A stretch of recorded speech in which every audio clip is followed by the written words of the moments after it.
네, 오늘도 귀한 찬양을 불러주신 우리 앙상블 대원들과 고르다 교우에게 감사를 드립니다. 고르다 교우는 우리 교회 청년부와 우리 성가대를 잘 섬기다가 지금 비유에서 석사학위를 하고 지금 한국으로 돌아가서 백석예대에서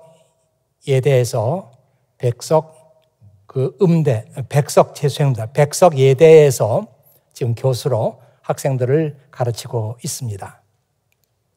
귀한 찬양 감사드리고요. 제가 그 주보를 보니까 이 찬양 제목이 Declare Your Maker's Praise 그렇게 되어 있는데요. 원래 이 찬송은 This is my Father's World 이런 제목으로 이렇게 알려져 있죠. 이것이 우리 아버지께서 지으신 세상입니다. 참 귀한 찬양 감사드립니다. 거의 1년 반 동안 여러분들의 얼굴을 대하지 못하다가 이렇게 오늘 이제 현장 예배, 대면 예배로 전환을 하고 물론 지금도 또 온라인으로 예배를 드리는 분들이 많이 계시죠. 이렇게 감격적으로 여러분을 대하니까 가슴이 벅차오르고 너무너무 감사합니다. 모두가 다 하나님의 은혜라 이렇게 생각하고 오늘 예배 가운데서도 하나님의 놀라운 은혜가 여러분 각 사람에게 임하기를 주의 이름으로 축원합니다. 우리 비록 가서 이렇게 악수하거나 좀 어려워도 여러분 서로 얼굴을 이렇게 돌아다 보면서 한번 인사들을 나누시죠. 너무너무 감사합니다. 예. 옆에 얼굴 좀 이렇게 돌아보시고 혹시 모르시는 분이라도 눈 마주치면 그냥 인사 이렇게 하시면 됩니다. 예. 네, 감사합니다. 오늘 저는 부활절이 지나고 이런 제목으로 11번째 시간을 맞이했어요. 부활절이 지나고 성령 강림이 있었고 그 이후에 이 사건은 하나의 사건으로 끝난 것이 아니고 계속해서 우리 신자의 삶 속에 역사하고 계신다. 성령께서. 이런 점을 여러분과 함께 나누기 위해서 지금 부활절이 지나고 이런 제목으로 시리즈 설교를 하고 있습니다. 최초의 신앙 공동체가 생겼습니다. 그 공동체에 속한 사람들은 물건을 공동으로 사용했죠. 물건이 필요한 사람이 있으면 각자 필요한 대로 가져다 썼습니다. 그런데도 아무도 부족한 사람이 없었습니다.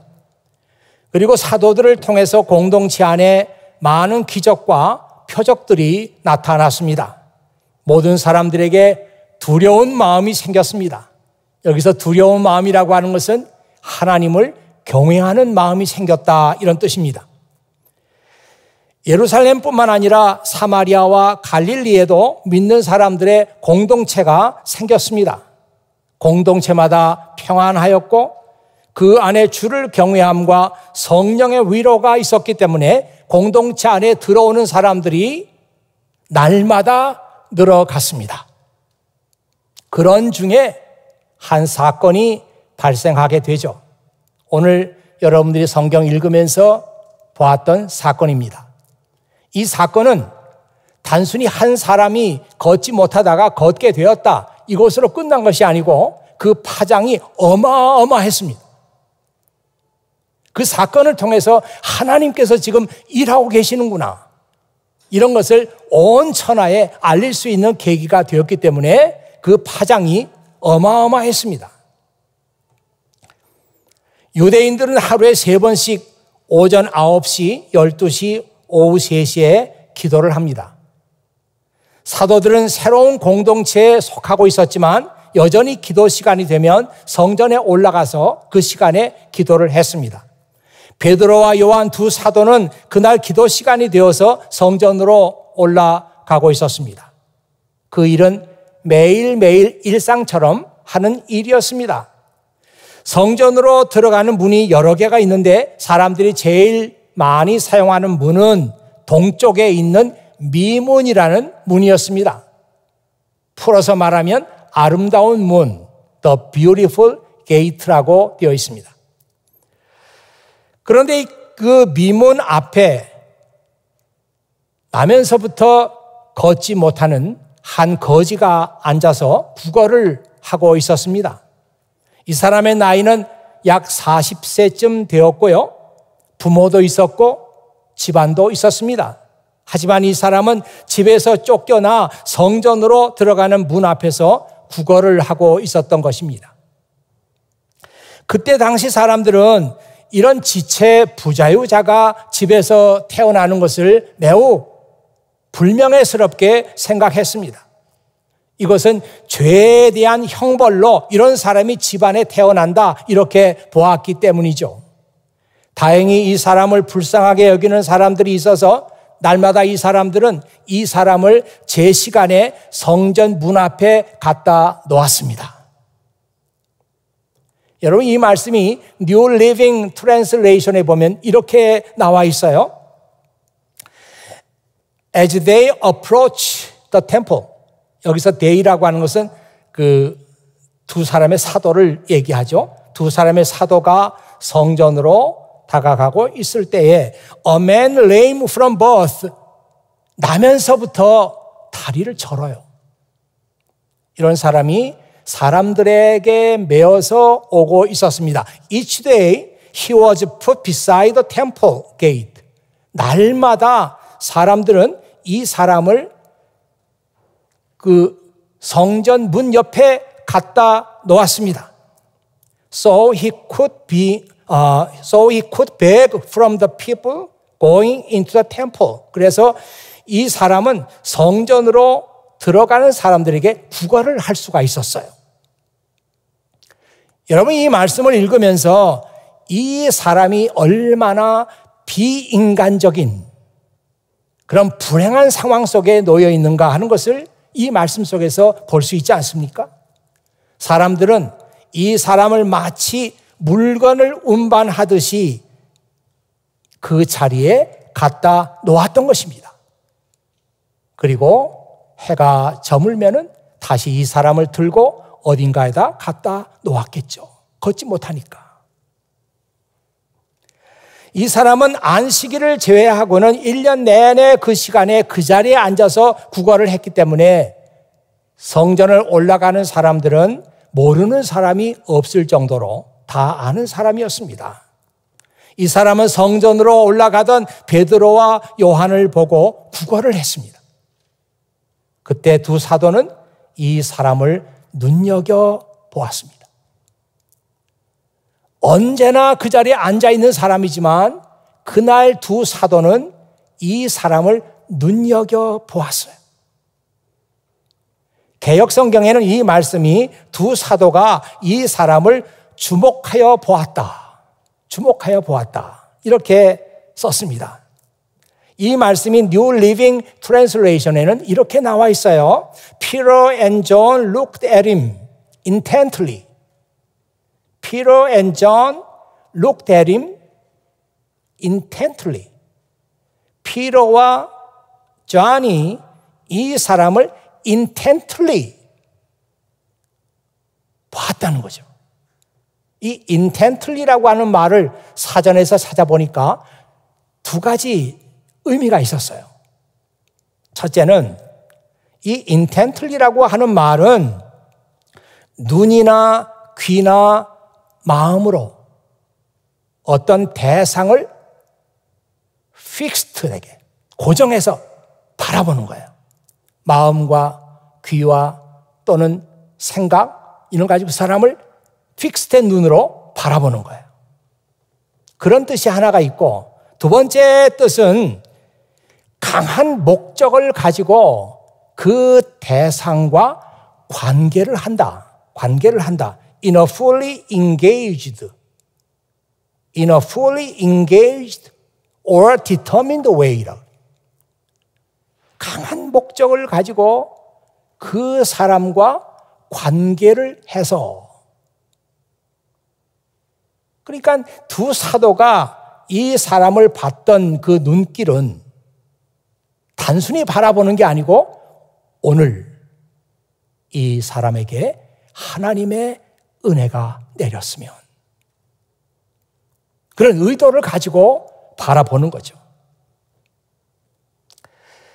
그날 그 두 사도가 이 사람을 바라보았던 그 시선은 예수님께서 사람을 바라보셨던 바로 그 시선이었습니다.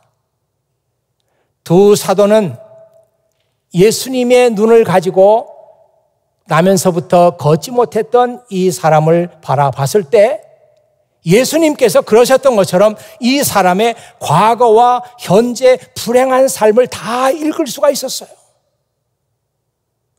그리고 그 사람에 대한 긍휼의 마음을 가질 수가 있었죠. 태어날 때부터 걷지 못했던 이 사람의 불행은 누구의 잘못이 아니었습니다. 그런데도 떳떳하게 한 가족으로 환영받지 못하고 버림받은 이 사람은 성전으로 올라가는 그 문 옆에서 구걸을 해야만 했습니다. 이 말씀은 이 사람이 성전에 들어가서 하나님을 예배할 수도 없었다는 얘기예요. 들어가지 못하고 그 옆에서 구걸을 하고 있습니다. 저는 이 말씀을 읽으면서 바로 이런 사람에게 예수 그리스도가 필요하지 않는가, 이런 생각을 해보았습니다. 예수님은 이런 사람들을 찾아서 구원하시기 위해서 이 세상에 오셨습니다. 오늘 이 집에 구원이 찾아왔다. 이 사람도 아브라함의 자손이다. 인자는 잃어버린 사람을 찾아 구원하러 왔다. 여러분 잘 아시는 말씀이죠. For the Son of Man came to seek and save those who are lost. 내가 이 세상에 온 것은 to save those who are lost. 잃어버린 사람을 구원하기 위해서 왔다. 예수님께서 여리고에 살고 있던 삭개오라는 사람에게 하신 말씀이었죠.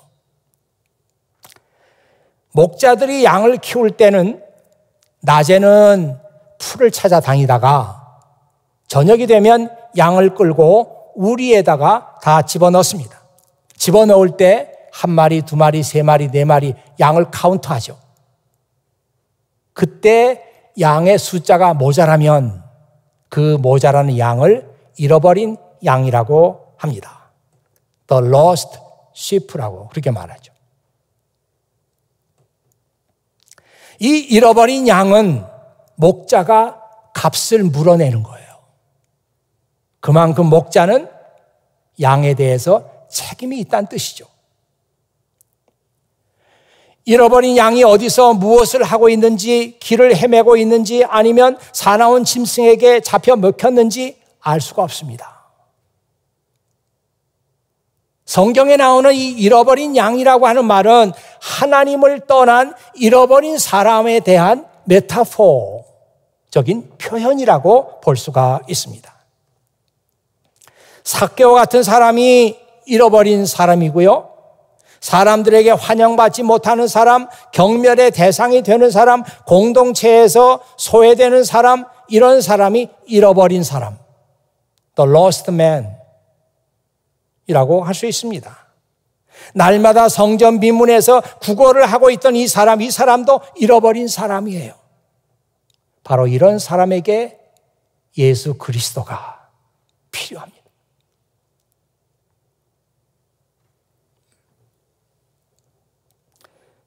여러분 잘 아는 존 뉴턴이라고 하는 목사님이 계셨는데요. 한번 사진에서 볼까요? 존 뉴턴 목사님. 머리를 이렇게 이상하게 하고 있는 그런 모양이죠. 그때는 이런 모양들이 이제 일반적인 머리 모양이 있으니까요. 존 뉴턴 목사님입니다. 거기에 이런 말이 있죠. I'm not the man I ought to be. 나는 내가 마땅히 돼야 하는 나는 아닙니다. I am not the man I wish to be. 내가 원하는, 내가 바라는 그런 사람도 아니에요. And I am not the man I hope to be. 내가 희망하는 그런 사람도 아닙니다. But by the grace of God, 하나님의 은혜로 말미암아 I am not the man I used to be. 전에 때는 아니에요.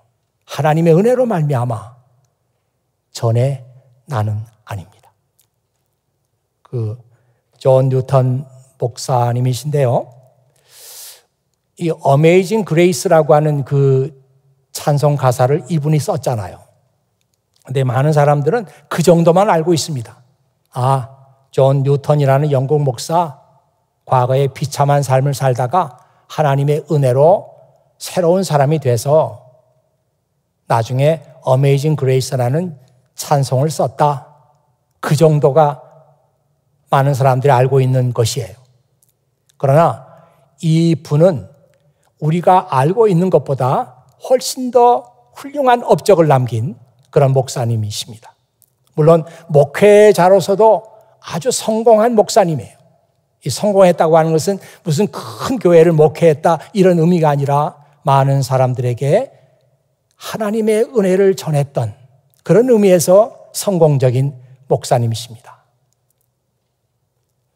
그리고요, 이분이 정말 훌륭한 것은 윌리엄 윌버포스라고 하는 영국의 정치인이 있었는데 이 윌버포스가 노예 제도를 폐지하는 그 입법안을 영국 국회에서 통과시켰어요. 그때 윌버포스에게 영향을 줬던 분이 바로 이 존 뉴턴 목사님입니다.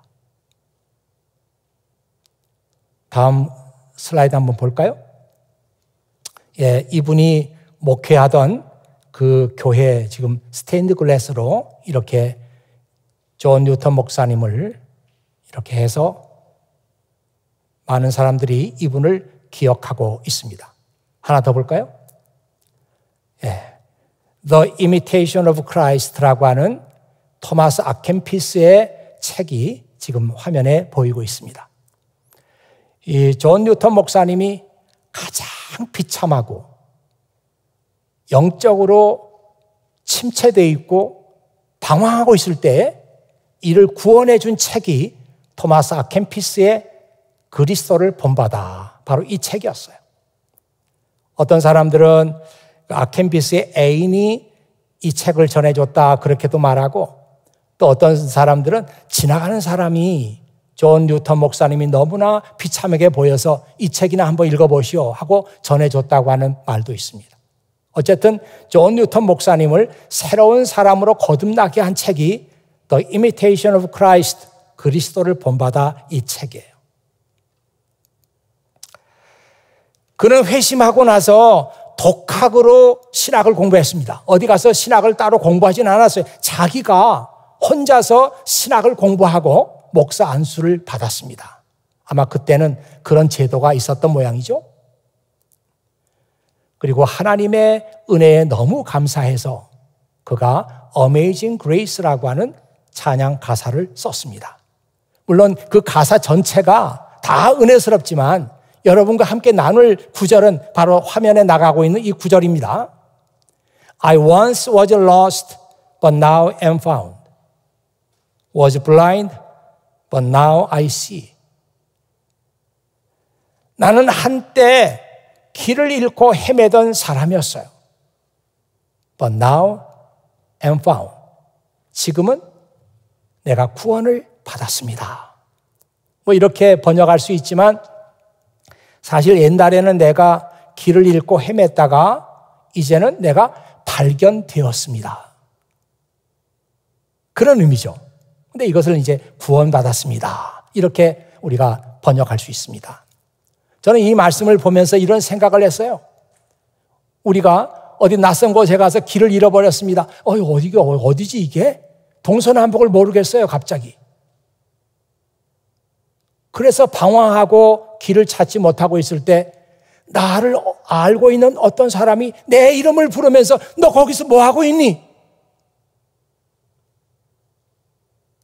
그게 바로 I am found예요. 내가 발견됐어요.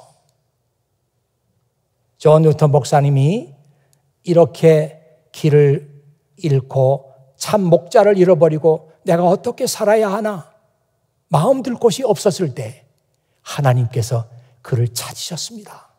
but now am found. 그렇게 말할 수 있죠.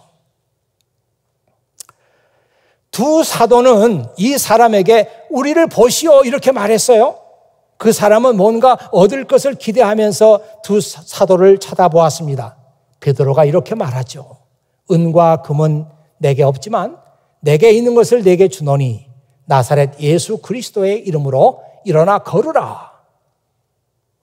베드로가 이 사람의 오른손을 잡아 이렇게 세웠어요. 그랬더니 이 사람의 다리와 발목에 힘이 생기고 벌떡 일어나서 걷기 시작했습니다. 바로 그 순간에 어디선가 와 하는 함성이 들리면서 사람들이 두 사도에게 몰려왔습니다. 이 성경에 보니까요, 그 일어난 이 사람이 베드로와 요한 두 사도를 꼭 잡고 놔주지 않아요. 그때 많은 사람들이 이 두 사도를 에워싸고 솔로몬 행각으로 갔다. 이 솔로몬 행각이 성전 미문, 아름다운 문을 통과하자마자 이렇게 길게 되어 있는 복도처럼 되어 있지만 위에 지붕이 있어요. 그럼 그것이 행각인데 그게 이름이 솔로몬 행각입니다. 성전문 들어가자마자 바로 행각이 있어요. 솔로몬 행각. 여기에 사람들이 두 사도를 에워쌌습니다. 성경에 보면은 이렇게 나와 있어요. 베드로는 사람들에게 말할 기회가 주어진지 알고 이렇게 말했습니다. Peter saw his opportunity and addressed the crowd. 지금 하나님께서 나에게 기회를 주시는구나. 이 사람이 지금 자리에서 일어났는데 많은 사람이 지금 에워싸고 모였구나. 하나님께서 지금 나에게 말할 수 있는 기회를 주셨구나. 이 모든 일은 지금 성령께서 두 사도를 통해서 하시고 계십니다. 나면서부터 걷지 못했던 이 불행한 사람이 걷게 된 것은 사도들을 통해서 하나님께서 하신 놀라운 일들을 증언할 수 있는 기회를 주었습니다. 그래서 베드로가 그 사람들에게 어떻게 설교하는지 여러분 성경을 잘 보시기 바랍니다. 사도행전 3장 12절, 16절에 이렇게 나와 있어요. 이스라엘 백성 여러분, 왜 이 일로 놀라십니까? 왜 그런 눈으로 우리를 보고 계십니까? 우리의 능력이나 우리의 경건함 때문에 이 사람이 걸을 수 있다고 생각하는 것입니까? 아닙니다. 예수님의 이름을 믿는 믿음 때문에 이 사람이 걷게 된 것입니다. 예수님의 이름과 그분을 믿는 믿음으로 이 사람이 완전히 치료를 받은 것입니다. 여기서 우리가 주목해서 봐야 할 말씀은 예수님의 이름을 믿는 믿음 때문에 우리 두 사람이 어떤 능력이 있어서 이 사람을 고친 것이 아닙니다. 이 사람이 나면서부터 걷지 못했던 사람인데 지금 여러분이 보다시피 걷게 된 것은 예수님의 이름을 믿는 그 믿음 때문에 이 사람이 낫게 된 것입니다. 저는 이 말씀을 생각하면서 헨리 나우엔이라는 사람이 1989년에 쓴 예수님의 이름으로 In the name of Jesus 라고 하는 그 책을 생각했어요. 한번 이 전에 슬라이드 한번 볼까요? 이번에 헨리 나우엔인데요. 참 개인적으로 제가 굉장히 좋아하기도 하고 또 존경의 마음을 가지고 있는 그런 분입니다. 제 신학적인 사고에도 많은 영향을 주었던 그런 분이에요. 지금 헨리 나우엔이 말한 그 한 대목이 나와 있는데요. Pay attention to the people God puts in your path. 당신이 인생의 길을 갈 때 그 앞에 하나님께서 두신 사람들, 이 사람들에게 pay attention, 주목해서 보십시오. 이 사람들을. 하나님이 내 인생의 길 앞에 어떤 사람들을 만나게 하시고 어떤 사람과 관계하시고 어떤 사람들을 내 앞에 두시는지 그 사람들을 좀 pay attention to the people. 그 사람들에게 좀 주목해 보십시오. If you want to discern what God is up to, what God is up to in your life, 하나님께서 당신의 삶에 어떻게 일하시는지 그것을 알고 싶다면 당신의 인생의 길 앞에 하나님께서 만나게 하시고 관계하게 하신 그 사람들을 좀 보십시오. 그렇게 얘기를 하고 있죠. 이 사람이 쓴 989년에 쓴 In the Name of Jesus, 이 책은 크리스찬 리더십에 관한 책이에요. Reflections on Christian Leadership 이렇게 나와 있죠. 크리스찬 리더십에 대한 reflections, 이게 뭐 반성이라고 할까? 어떤 생각이라고 할까요? 네. 이 헨리 나우엔이라는 사람이 1932년에서 1996년까지 살았으니까요. 그가 살았던 시대는 20세기입니다. 지금 우리는 21세기에 살고 있잖아요.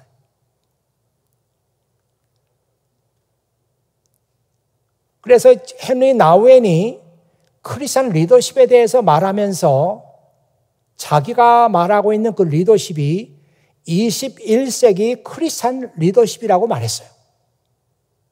자기가 살고 있던 시대가 아니고 그 다음 세기에 크리스천 리더십은 반드시 이렇게 돼야 합니다. 그 얘기를 한 거예요. 예언자적인 그런 말이라고 할 수 있죠. 그래서 이 헨리 나우엔이라는 사람이 21세기에 지금 우리가 살고 있는 이 시대입니다. 이 시대에는 크리스천 리더십은 반드시 이렇게 돼야 한다. 저는 사실 어저께 이 말씀을 다시 읽으면서 참 마음에 많은 은혜가 됐고 감동이 됐어요. 야, 진짜 하나님께서 쓰시는 사람들은 세기를 뛰어넘어서 이렇게 예언의 능력이 있구나. 그런 생각을 해봤습니다. 이 헨리 나우엔은 지금까지 우리 크리스천 리더십은 어떻게 하면은 현실적이고 유능하고 멋있고 능력 있는 리더가 되느냐, 여기에 초점이 맞춰져 있었다는 거예요. 어떻게 하면 현실적이고 유능하고 멋있고 능력이 있는 리더가 되느냐, 맞습니까? 지금 교회 안에서 어떤 리더십을 가지고 있는 사람들, 어떤 교회 안에서 평신도 리더라고 해도 좋고 또 목사님이라고 해도 좋고, 헨리 나우엔이 살고 있었던 그 20세기는 어떤 리더들이 원하고 있었느냐? 현실적이고 유능하고 멋있고 능력 있는 리더가 되는 거, 여기에 초점이 맞춰져 있었다는 거예요. 여기서 현실적이라고 하는 말은 당장에 우리 눈앞에 벌어지고 있는 일들을 잘 처리하는 그런 능력 있는 리더. 야, 저분은 진짜 굉장해. 못한 일이 없어. 그런 리더가 교회 안에서도 인정받고 그런 리더가 최고의 리더로 대우를 받고 있다는 얘기예요. 그런데 21세기 크리스천 리더십은 그런 게 아니다. 아주 예언자적인 그런 얘기를 한 거예요. 그래서 그는 21세기 리더십으로 세 가지를 말했는데, 첫째는 기도하는 리더십이어야 한다. 그렇게 말했습니다. 아마 어떤 분들은 아유, 그걸 누가 몰라? 리더가 뭐 기도해야지 뭐. 이 헨리 나우엔이 말하고 있는 기도하는 리더십이라는 것은 단순히 그런 뜻이 아니에요. 많은 교회 안에서 리더들이 또는 목사들이 교회 안에서 직면하고 있고 또 성도들이 직면하고 있는 많은 현실적인 문제들, 뭐 직장을 잃어버렸어요, 뭐 비즈니스가 안 돼요, 가정이 뭐 어때요, 뭐 이런 걱정이 있습니다. 그거를 잘 해결하는 것이 크리스찬 리더로 알고 있는데 그게 아니고 21세기 리더십은 기도하는 리더십이어야 한다. 그러니까 리더들이 현실적인 문제에 얽매여 있는 것이 아니라 하나님과 연결되어 있어야 된다는 거예요. 이게 중요한 거죠.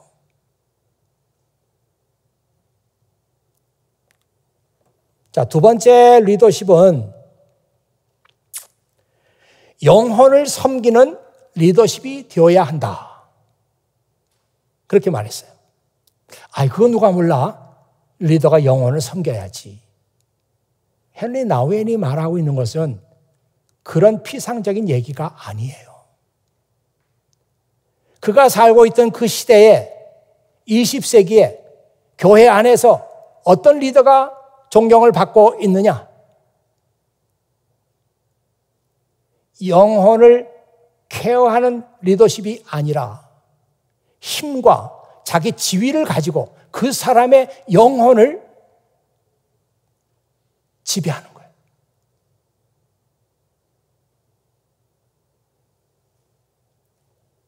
성도에게 무슨 문제가 있으면 그건 이렇게 하세요. 해결책을 금방 제시해요. 그런 리더십이 아니다. 영혼을 섬기는 리더십이라고 하는 것은 리더 자신도 나도 하나님의 은혜가 필요하고 하나님의 돌보심이 필요합니다. 나도 여러분과 다를 바가 아무것도 없어요. 이렇게 겸손하게 말할 수 있는 리더. 이런 리더는 예수님께서 어디를 가자고 하든지, 예수님께서 그 사람을 어디로 인도하든지 간에 이 사람은 예수님을 따라갑니다. 그러면서 내가 예수님과 함께 있으면서 생명을 발견할 수 있다. 더 풍성한 생명을 알 수 있다. 그래서 그 생명을 성도들에게 제공하는 거예요. 이 사람이 영혼을 섬기는 리더다. 21세기는 그런 리더십이 필요하다. 세 번째로 헨리 나우엔은 예수님을 따르는 리더십이 되어야 한다. 이건 누가 몰라? 리더가 예수님 따라야지. 그런 얘기가 아니고 내가 다른 사람을 인도한다는 그런 생각을 버려라. 나 자신도 예수님을 따라야 하는 사람이다. 이걸 인정하는 사람이에요. 이 사람이 예수님의 리더십을 따르는 그런 리더이다. 그는 그렇게 말했습니다.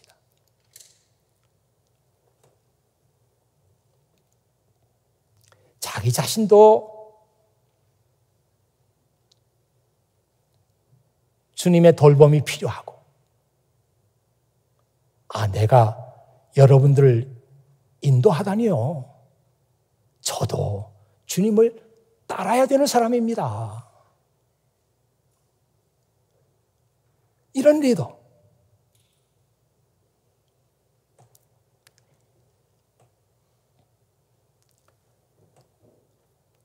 우리가 오늘 본문 말씀을 읽으면서 어떻게 저런 사람이 걸을 수가 있지? 나면서부터 걷지 못했으니까. 이게 무슨 사고로 그렇게 된 것도 아니고 나면서부터 어머니 뱃속에서부터 나올 때부터 걷지 못했으니까 고칠 수 없어요. 그런데 이런 사람이 어떻게 걸을 수 있지? 말도 안 돼.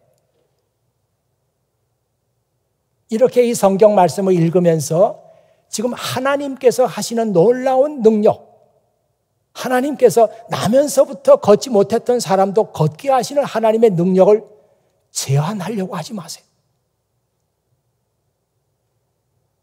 그 대신 우리는 어떻게 물어야 하는가 하면은 오늘 이 말씀이 나에게 주시는 메시지가 뭐지?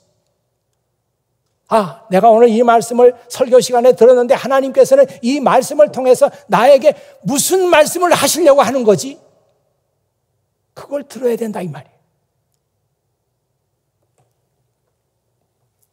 나면서부터 걸을 수 없었던 이 사람이 걷게 된 것은 그동안 소외되었던 삶에서부터 공동체 안으로 이 사람이 들어왔다고 하는 것을 의미합니다. 여러분, 이 사람이 성전 문 옆에 늘 앉아서 구걸을 했다고 했어요. 이 사람이 갑자기 일어나 걸으면서 뛰면서 가장 먼저 갔던 곳이 어딘지 아세요?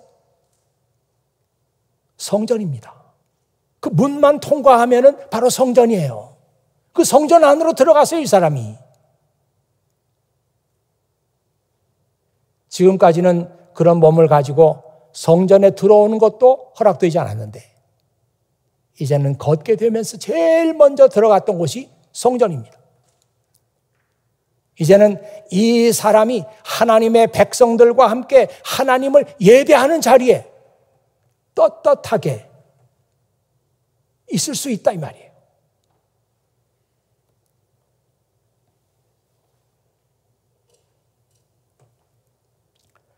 이 사람이 이렇게 온전하게 회복된 것은 예수 그리스도의 이름 때문이었습니다.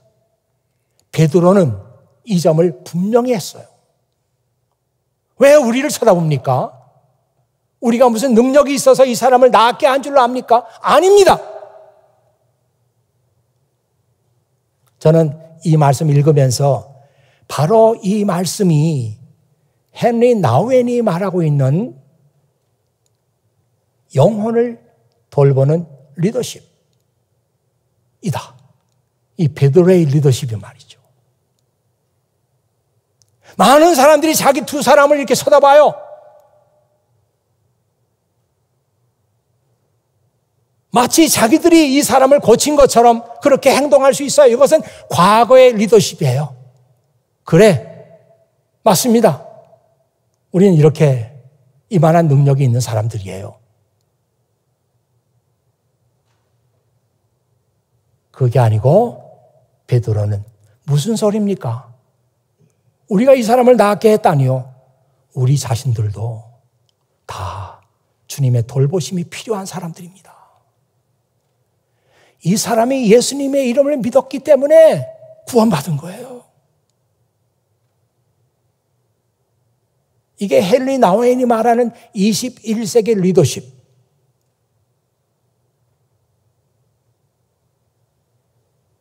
입니다. 초대 교회 안에서 예수님의 이름은 놀라움 자체였어요. 믿는 사람들은 예수님의 이름을 두려워했고, 이 두려워했다고 하는 것은 경외심에서 두려워했던 겁니다. 유대교 지도자들은 어떻게 하면 사람들에게 예수님의 이름이 퍼지는 것을 막을까 노심초사했어요.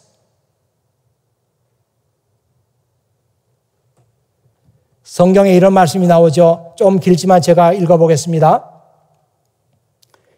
여러분 화면을 보면서 따라오시기 바랍니다. 이 사람들을 어떻게 하면 좋겠소? 이 사람들은 베드로와 요한 두 사도를 말하는 거예요. 이 사람을 두 사람을 지금 잡아갔어요. 그래서 공회 카운실에다가 세웠어요. 이 사람들을 어떻게 하면 좋겠소? 예루살렘에 사는 사람이라면 누구나 이들이 큰 표적을 행한 것을 알고 있어. 그리고 우리도 그것을 부인할 수 없어. 하지만 이 일이 사람들 사이에 더 이상 퍼지지 않게 하기 위해서라도 앞으로는 예수님의 이름으로 아무에게도 말하지 말라고 그들에게 경고해 두는 것이 좋을 듯하오. 그래서 그들은 베드로와 요한을 불러 절대로 예수님의 이름으로 말하지도 말고 가르치지도 말라고 경고했습니다. 그들은 사도들을 다시 공회 안으로 불러들여서 매질을 한 후에 다시는 예수의 이름으로 말하지 말라고 엄하게 명하고 놓아주었습니다. 사도들은 예수님 때문에 모욕당하는 것을 영광이라고 생각하여 오히려 더 기뻐하면서 공의회를 나왔습니다.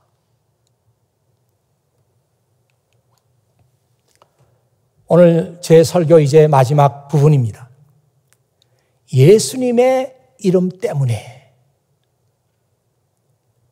그때는 이 예수님의 이름에 권세가 있었어요. 파워가 있었어요. 능력이 있었어요. 오늘 우리 크리스찬들이 그리고 오늘 이 교회가 정말 해야 할 일이 있다면 우리 교회 안에서 우리 성도들 간에서 아니면 교회 밖에서라도 예수님의 이름이 다시 파워풀한 이름이 되게 하는 것, 이게 우리가 해야 할 일이 아닌가. 그러기 위해서는 먼저 여러분 한 사람 한 사람에게 예수님의 이름이 놀라운 이름이 돼야 돼요. 두려운 이름이 돼야 돼요. 예수님의 이름 때문에 나면서부터 걷지 못했던 이 사람도 걸을 수 있게 됐다. 예수님의 이름은 그런 권세가 있다. 이것을 우리 자신들이 먼저 믿고 회복해야 합니다. 그리고 우리 교회가 예수님의 이름을 다 두려워하는 그런 교회가 되는 것.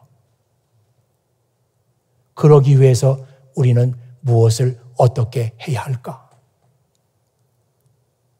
제가 헨리 나우엔의 그 책을 여러분에게 소개해 드린 것, 21세기 크리스찬 리더십, 이 얘기를 드린 것은 그가 말하고 있는 이 세 가지의 리더십이 우리가 예수님의 이름의 권세를 회복할 수 있는 하나의 열쇠가 되기 때문이에요.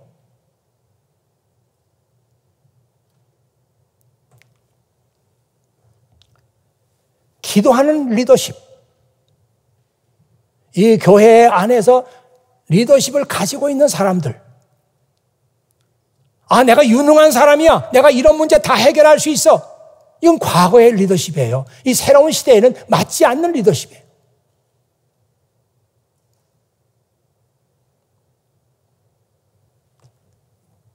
현실의 문제에 연결되어 있는 리더가 아니라 하나님과 연결되어 있는 리더.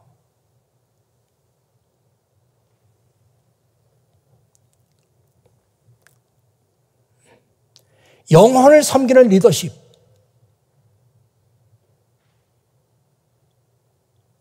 다른 사람을 내 힘과 지위를 가지고 지배하려고 하는 것이 아니라 나도 하나님의 돌보심이 필요한 사람입니다.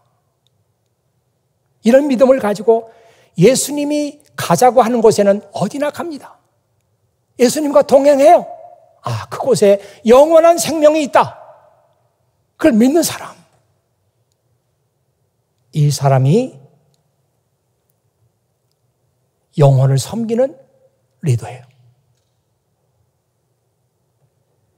예수님을 따르는 리더십. 아, 내가 성도들을 다 끌고 갈 거야. 나만 따라오세요. 이런 리더십은 과거의 리더십이에요.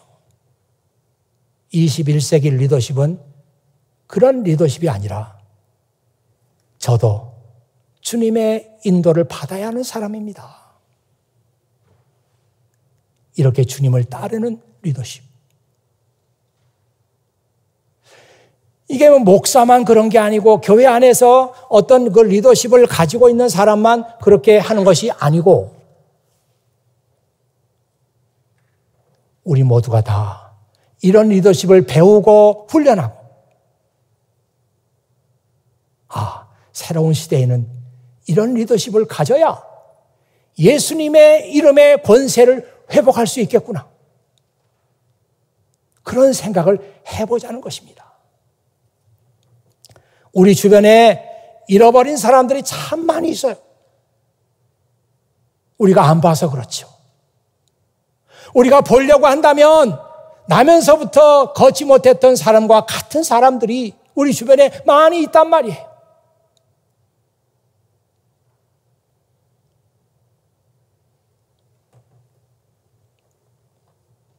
특별히 무력감에 빠져 있는 청년들이 있습니다.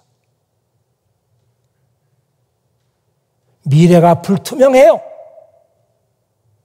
좋은 학교를 나왔는데도 미래가 불투명하니까 무력감에 빠지는 거예요, 청년들이. 난 여기서 공부하고 목사님, 아무래도 한국으로 가야 될 것 같아요. 그래서 어쩔 수 없이 한국으로 돌아가는 그런 청년들을 볼 때 마음이 아파요. 그 청년들에게 한국이라는 땅이 또 어떤 미래를 보장해주는 땅이 아니에요. 거기 가도 마찬가지예요. 어떻게 하면 이 청년들을 일으켜 세울 수 있을까?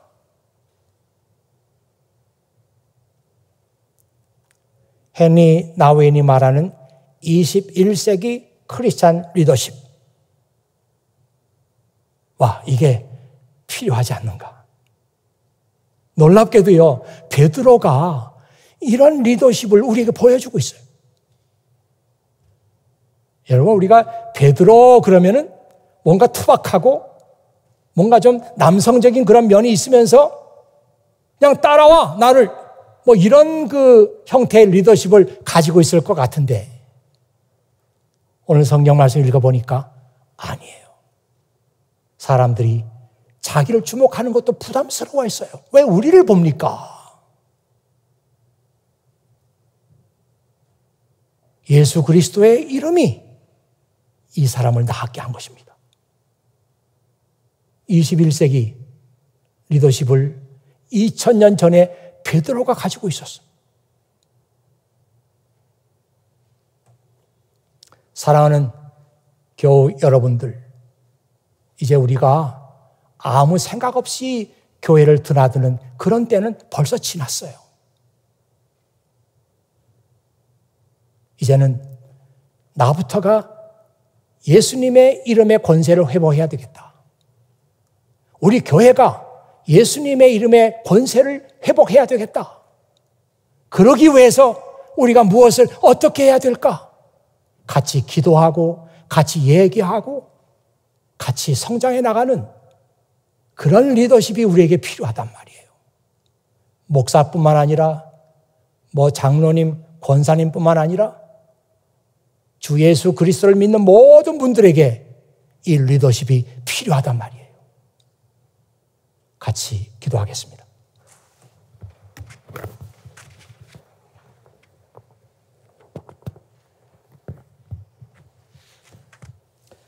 아버지 하나님 감사합니다. 오늘도 아버지 하나님께서 이곳에 성도들을 보내주시고 함께 기쁜 마음과 감사하는 마음을 가지고 이 예배를 드릴 수 있도록 아버지 하나님 도와주시니 진실로 감사를 드립니다. 이제 우리는 새로운 시대를 맞이했습니다. 이 코로나 시대가 끝나가면서 우리는 새로운 시대를 맞이했는데 아무 생각 없이 다시 교회를 드나들고 다시 믿음 생활을 시작하는 것이 아니라 오늘 아버지 하나님께서 말씀하신 것처럼 예수님의 이름의 권세를 회복하는 우리 각 사람이 되게 하시고 우리가 섬기는 이 교회가 예수님의 이름의 권세를 회복하는 교회가 될 수 있도록 아버지 하나님께서 도우시기를 원합니다. 오직 아버지 하나님만이 이 일을 하실 수가 있습니다. 우리 각 사람 위에 아버지 하나님 은혜를 베풀어 주시고 이 교회 위에 은혜를 베풀어 주시옵소서. 우리 구주 예수 그리스도의 이름으로 기도하옵나이다. 아멘.